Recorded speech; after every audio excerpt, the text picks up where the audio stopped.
Hello बच्चों। हिंदी सीखने और सिखाने की प्रक्रिया में आज हम लोग 9वीं कक्षा की पाठ्य पुस्तक क्षितिज से ली गई कहानी पाठ एक दो बैलों की कथा पढ़ेंगे। ठीक है। इस पाठ के लेखक हैं प्रेमचंद।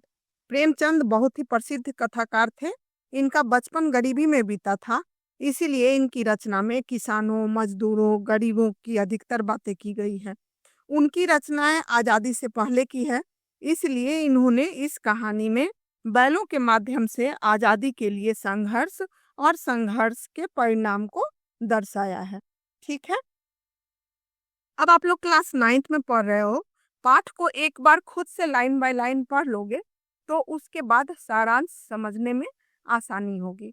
अब आपको अभ्यास प्रश्नोत्तर से ही सिर्फ प्रश्न नहीं आएगा, बल्कि पूरे पाठ को यदि समझे हुए रहोगे तो प्रश्न चाहे कितना भी घुमा फिरा कर आए, आप उसका उत्तर आसानी से दे सकोगे। ठीक है, इसलिए आप ध्यान से सुनोगे। दो बैलों की कथा। जानवरों में गधा सबसे ज्यादा बुद्धिहीन समझा जाता है। हम जब किसी आदमी को परले दर्जे का बेवकूफ कहना चाहते हैं तो उसे गधा कहते हैं। ठीक है, यानी कि गधा मूर्ख और बेवकूफ के अर्थ में रूढ़ हो गया है। यदि कोई आदमी को मूर्ख कहना हो तो उसको गधा कह देते हैं। ये लेखक कहते हैं कि गधा सचमुच में बेवकूफ है, या उसके सीधेपन के कारण, या फिर सहिष्णुता यानी सहने की शक्ति के कारण ही उसको मूर्ख कहा गया है। इसका निश्चय नहीं किया जा सकता। गाय भी सींग मारती है। ब्याई हुई यानी जिसको हाल ही में बच्चा हुआ हो गाय को, तो वो तो सिंघनी का रूप धारण कर लेती है। कुत्ता भी बहुत गरीब जानवर है, लेकिन उसको भी क्रोध आता है। पर गधे को कभी भी क्रोध नहीं आता है। उसको चाहे मारो या सड़ी हुई घास उसके सामने में डाल दो, पर कभी उसके चेहरे पर असंतोष दिखाई नहीं देता है। वैशाख में यानी वैशाख के महीने में वो एक आध बार खेल कूद कर लेता है, कुलेल कर लेता है, यानी क्रीड़ा कर लेता है, पर उससे उसे कभी भी खुश होते नहीं देखा गया है। उसके चेहरे पर विषाद का मतलब है दुख तकलीफ, यानी कि दुख तकलीफ की रेखा अस्थायी रूप से रहता है। सुख दुख हानि लाभ किसी भी दशा में उसे बदलते नहीं देखा। यानी गधा को देखकर कभी भी ऐसा नहीं लगता कि वो बहुत खुश है या बहुत दुखी है। एक चेहरे पर दुखी होने का हमेशा भाव बना रहता है। अब देखो, अब आपको प्रश्न इस तरह से कोई भी पंक्ति उठाकर दे दिया जाएगा कि उसका क्या अर्थ हुआ। ऋषियों मुनियों के जितने गुण हैं वे सभी उसमें पराकाष्ठा को पहुंच गए हैं। इसका मतलब क्या हुआ कि ऋषि मुनि ने इंसान के गुण बताए हैं कि उनका सहनशील होना उनका गुण है, या पलट कर जवाब नहीं देना, या सुख दुख में एक जैसा व्यवहार करना, ये सब गुण बताए हैं। लेकिन गधे में ये सभी गुण हैं, फिर भी उसका निरादर होता है, क्योंकि सीधापन संसार के लिए उपयुक्त नहीं है। देखिए ना, भारतवासियों की अफ्रीका में क्या दुर्दशा हो रही है। क्यों अमेरिका में उन्हें घुसने नहीं दिया जाता। यानी कि जो भारतीय होते हैं वो बहुत ही सीधे होते हैं, वो सरल स्वभाव के होते हैं, वो अन्याय के खिलाफ आवाज उठाना नहीं जानते। तो यही उनका गुण है, लेकिन बहुत सीधा होने के कारण उनकी दुर्दशा भी होती है। बेचारे शराब नहीं पीते, 4 पैसे कुछ समय के लिए बचा कर रखते हैं। यानी भारतीय जितना भी कमाते हैं, कुछ बुरा समय आ जाए तो उसके लिए भी बचा कर रखते हैं। मेहनत खूब करते हैं, किसी से लड़ाई झगड़ा नहीं करते। बात सुनकर गम खा जाते हैं, फिर भी बदनाम है। कहा जाता है कि जीवन के आदर्श को नीचा करते हैं। अगर वे भी ईंट का जवाब पत्थर से देना सीख जाते तो शायद सभ्य कहलाते। यानी कि अपने अपने लिए आवाज उठाना सीख जाते तो बात ही कुछ और होती। जापान की मिसाल सामने है। एक ही विजय ने उसे संसार की सभ्य जातियों में गण्य बना दिया। यानी कि यूरोपीय शक्ति रूस को पहली बार जापान ने हरा दिया, जिससे कि उसकी गिनती भी सभ्य जातियों में होने लगी। लेकिन गधे का एक छोटा भाई भी है, पर उससे थोड़ा कम गधा है, जिसको बैल कहते हैं। यहाँ बछिया के ताऊ बैल के लिए इस्तेमाल हुआ है। लोग बैल को शायद बेवकूफों में सर्वश्रेष्ठ कहेंगे, लेकिन लेखक का विचार ऐसा नहीं है, क्योंकि बैल कभी कभी अड़ जाते हैं और कभी कभी असंतोष प्रकट कर देते हैं। इसलिए गधा ही है जो सबसे ज्यादा सहनशील है। अब यहाँ एक कहानी है। झूरी काछी, काछी एक जाति है जिसमें झूरी नाम का एक आदमी था। अम, उसके पास हीरा और मोती नाम का अच्छी नस्ल की 2 बैलें थी, जो देखने में बहुत सुंदर थी। रहते-रहते दोनों में इतनी दोस्ती हो गई थी कि वे बिना कहे सुने एक-दूसरे की बात समझ लेते थे। दोनों कभी-कभी सींग मिलाकर धौल-धप्पा कर लेते, यानी प्यार से छेड़-छाड़ कर लेते थे। वे एक साथ खाते थे, एक साथ रहते थे और मिलकर काम करते थे। संजोग की बात है, झूरी ने एक बार गोई कहते हैं जोड़ी को, यानी दोनों बैलों की जोड़ी को ससुराल भेज दिया। अपनी पत्नी के भाई जिसका नाम था गया, उसके पास ससुराल भेज दिया। बैलों को लगा कि उसे बेच दिया गया है। बस क्या था, वह समझ गया कि मुझे बेच दिया गया है, इसीलिए उसने गया को रास्ते में इतना परेशान किया कि वह सीना आ गया, यानी कि वह उसको ले जाने में बहुत ही परेशान हो गया। वे कभी बाएं भागते, दाएं बाएं भागते तो कभी आगे पीछे भागते। ऐसा लगता था कि यदि उनके पास मनुष्य जैसी बोलने की शक्ति होती तो झूरी से पूछते, आप भले ही हमसे ज्यादा काम करवा लेते या फिर खाने के लिए कुछ नहीं देते, लेकिन हमें बेचा क्यों? ठीक है, वो अपनी मूक भाषा में ऐसा सोच रहे थे। उसके बाद जब वो झूरी के ससुराल पहुंचे तो वहां उनको बहुत पराया जैसा लगा। रात में जब सब कोई सो रहा था तो वह अपनी रस्सियां तोड़कर भाग गए और झूरी के पास पहुंच गए। झूरी जब सुबह सुबह बैलों को अपने स्थान पर देखा तो दौड़कर गले लगा लिया। अब यहाँ देख रहे हो, प्रेमालिंगन और चुंबन का वह दृश्य बड़ा ही मनोहर था। जब झूरी उनको प्यार से गले लगाया तो मनुष्य और पशु का ऐसा प्रेम देखना बड़ा ही मनोहर दृश्य था। घर गांव के लड़के जमा हो गए, तालियां बजा बजा कर उनका स्वागत करने लगे। गांव में पहली बार ऐसा हुआ था कि कोई पशु अपनी मालिक के प्रति इतना भक्ति दिखाए कि वह भागकर फिर से वहां पहुंच जाए। बच्चों को लगा कि पशु वीरों को अभिनंदन पत्र देना चाहिए, यानी कि इन्होंने वीरता का काम किया है। और अभिनंदन पत्र में उन्होंने बैलों का पसंदीदा भोजन, कोई घर से रोटी ले आया, कोई गुड़ ले आया, कोई चोकर ले आया और कोई भूसी ले आया और उन्हें खिलाया। अब बैलों का जोड़ा चूंकि झूरी के ससुराल से भाग आया था, इसलिए उसकी पत्नी बहुत नाराज हुई। उसने झूरी से कहा कि मेरे भाई ने इसे खिलाया पिलाया, पर यह नमक हराम है, इसीलिए वहां से भाग आया, क्योंकि यह विश्वास के लायक नहीं है। उसने गुस्से में आकर बैलों को रूखा सूखा भोजन दिया, लेकिन बेचारे बैल ठहरे, वो कुछ कर नहीं सकते थे और वो चुपचाप खड़े होकर ताकते रह गए। दूसरे दिन झूरी का साला फिर से आया और बैलों को बैलगाड़ी में जोत कर ले गया कि अब यह भाग नहीं पाएंगे। मोटी रस्सियों में बांधकर दोनों को ले गया। रास्ते में वो परेशान तो किए, लेकिन फिर भी वो चूंकि गाड़ी में जुटे हुए थे, इसीलिए वह वहां पहुंच गए। उनके सामने में वह रूखा सूखा भूसा डाल दिया और अपने बैलों के सामने में खली चूनी सब मिला कर दी, खाने के लिए स्वादिष्ट भूसा दिया। दोनों बैलों को इससे अपना अपमान महसूस हो रहा था, उसने खाना भी नहीं खाया।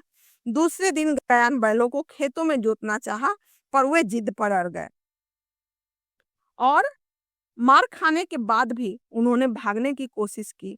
गले में बड़ी बड़ी रस्सियां ना होती तो दोनों पकड़ाई में ना आते, यानी कि उनके गले में बड़ी बड़ी रस्सियां थी, जिसके कारण वो पकड़ लिए गए और भाग नहीं सके। फिर यह प्रक्रिया रोज चलने लगा, मारपीट, सूखा खाना। लेकिन वहां पर एक लड़की थी जो बैलों को चुपके से रोटियां दे जाती थी खाने के लिए। 2 रोटियां दे जाती थी खाने के लिए। आज दोनों के सामने फिर वही सूखा भूसा लाया गया। दोनों चुपचाप खड़े थे। घर के लोग भोजन करने लगे। उस वक्त छोटी सी लड़की 2 रोटियां लिए निकली और दोनों के मुंह में देकर चली गई। उस एक रोटी से इनकी भूख तो शांत नहीं हुई, लेकिन प्यार से दिया हुआ वो भोजन इनको बहुत अच्छा लगा। वो लड़की बहरों की थी, उसकी माँ मर चुकी थी। सौतेली माँ, यानी कि माँ के मरने के बाद पिता यदि दूसरी शादी कर लेते हैं तो वो सौतेली माँ कहलाती है। सौतेली माँ उसे मारती पीटती थी, इसीलिए उसको लगा था कि बैल की दशा भी ठीक उसके जैसी है। यहाँ लड़की देख रहे हो और 2 बैल देख रहे हो, तो लड़की को उस बैल से लगाव हो गया और वह 2 रोटियां चुपचाप ला करके बैलों को खिला जाती थी। बैलों को प्यार भरा खाना बहुत ही अच्छा लगता था और उसी से उनको ताकत मिलती थी।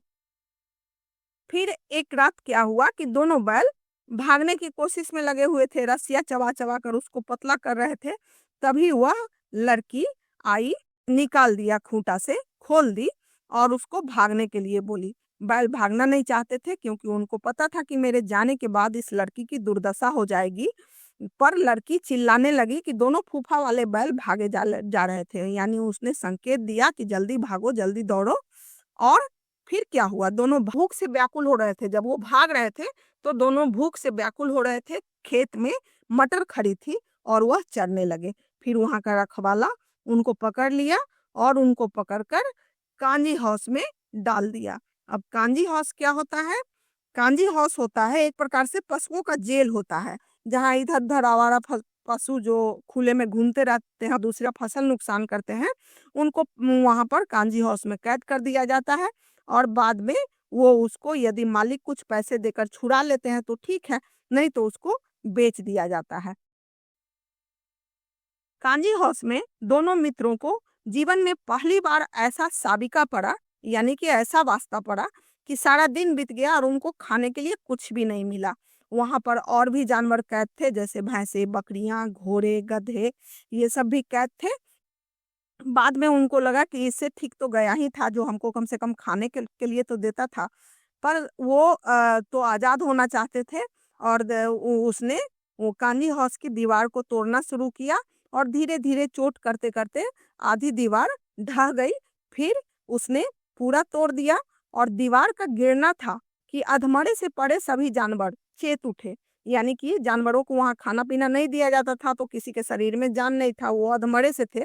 लेकिन उनमें अचानक से चेतना आ गई और फिर वो सब भाग निकले। बकरियां निकली, भैंसें निकली, लेकिन गधा ज्यों का त्यों खड़ा था। हीरा ने पूछा कि तुम क्यों नहीं भागते हो? तब उसका जवाब क्या था कि यदि भागेंगे तो फिर से पकड़े जाएंगे, यही हमें डर लग रहा है, इसीलिए हम भाग नहीं रहे हैं। यानी यहाँ फिर से गधे का सीधा होना बताया गया है। अब मोती की रस्सी मजबूत थी और हीरा उसे तोड़ नहीं पा रहा था, इसीलिए वो दोनों भाग नहीं पाए और अंत में वह दोनों बैल वहीं पे रह गए, क्योंकि अपने दोस्त को छोड़कर भाग जाना उसे उचित नहीं लगा। यहाँ तक कि उसने गधों को भी सींग मार मार कर भगा दिया, लेकिन मित्र को छोड़कर खुद नहीं भागा और इसके चलते मोती को खूब मार पड़ी और फिर और भी मोटी रस्सी से वहां बांध दिया गया। 1 सप्ताह तक दोनों मित्र वहां बिना खाए पिए पड़े रहे। वो इतने दुबले हो गए थे कि उनकी ठठड़ियां निकल आई थी, यानी उनकी हड्डियां नजर आ रही थी। एक दिन बाड़े के सामने में डुग्गी बजने लगी, यानी कि डुगडुगी बजाकर, और लोगों को कहा जाने लगा कि यहाँ पर जानवर नीलाम हो रहे हैं, आप आकर इसे खरीद लीजिए। ये दोनों बैल इतने दुबले हो गए थे कि इनको खरीदने वाला कोई नहीं था। सहसा एक दाढ़ी वाला आदमी, जिसकी आंखें लाल थी, मुद्रा कठोर था, यानी देखकर ही ऐसा लगता था कि वो कसाई है और बैलों को ले जाकर वह मार देगा और फिर उसकी सींगे, छाल, उसका मांस सब कुछ बेच देगा। उसने बैलों को खरीद लिया और मारते हुए ले जा रहा था। अचानक बैलों को लगा कि यह रास्ता जो है वो जाना पहचाना है, ठीक है, और वो भागते हुए फिर से झूड़ी के द्वार पर पहुंच गए। पूरी द्वार पर बैठा धूप खा रहा था, यानी धूप सेक रहा था। बैलों को देखकर दौड़ा दौड़ा गया और उन्हें बारी बारी से गले लगाने लगा।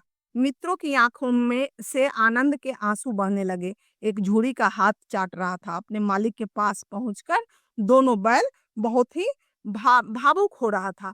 दरियल ने, जो दाढ़ी वाला आदमी बैलों को खरीदा था, वो आकर बैलों की रस्सियां पकड़ ली। झूड़ी ने कहा, मेरे बैल हैं, मैं बेचूंगा तो बिकेंगे।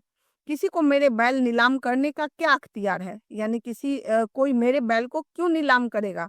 जाकर थाने में रपट कर दूंगा। मेरे बैल हैं, इसका सबूत है कि यह मेरे द्वार पर खड़े हैं। दरियल झल्ला कर बैलों को जबरदस्ती ले जाना चाहा, लेकिन बैल तो अब मालिक के पास था, उसके पास तो ऐसे ही ताकत आ गई थी और वो दरियल को भगा दिया। और मोती विजयी शूर की भांति, यानी कि वीर की भांति, उसका रास्ता रोके खड़ा रहा। गांव का लोग यह तमाशा देखे और वो हंसने लगे। जब दरियल हार कर भाग गया तो मोती अकड़ता हुआ लौटा। हीरा ने कहा, मैं डर रहा था कि कहीं तुम गुस्से में आकर मार न बैठो। अगर वह मुझे पकड़ता तो मैं बेमारे न छोड़ता। अब ना आएगा, आएगा तो दूर ही से खबर लूंगा, देखूं कैसे ले जाता है। ठीक है। तो अब अंत में बैलों को यह आभास होता है कि हमारी जान को कोई जान ही नहीं समझता, इसीलिए कि हम इतने सीधे हैं। ठीक है। जरा देर में नादों में खली, भूसा, चोकर और दाना दाना भर दिया गया और दोनों मित्र खाने लगे। झूरी खड़ा दोनों को सहला रहा था और 20 लड़के तमाशा देख रहे थे। सारे गांव में उछाह सा, यानी कि उत्साह सा मालूम हो रहा था। उसी समय मालकिन ने आकर दोनों के माथे चूम लिए। यानी मालकिन भी देख ली कि स्वामी भक्ति, बैलों की स्वामी भक्ति को, और उसे भी यह एहसास हो गया कि ये दोनों बैल हमसे कितना प्यार करते हैं, जो इतनी मुसीबतें सहने के बाद भी हमारे पास आ गए हैं। तो बच्चों, आपको यदि इसका सारांश समझ में आ गया हो तो चैनल को सब्सक्राइब जरूर करिएगा और लाइक बटन भी दबा दीजिएगा। अपने दोस्तों को शेयर करिएगा ताकि आगे मैं जो भी पढ़ाऊं वो आपको मिलता रहे। तब तक के लिए बाय।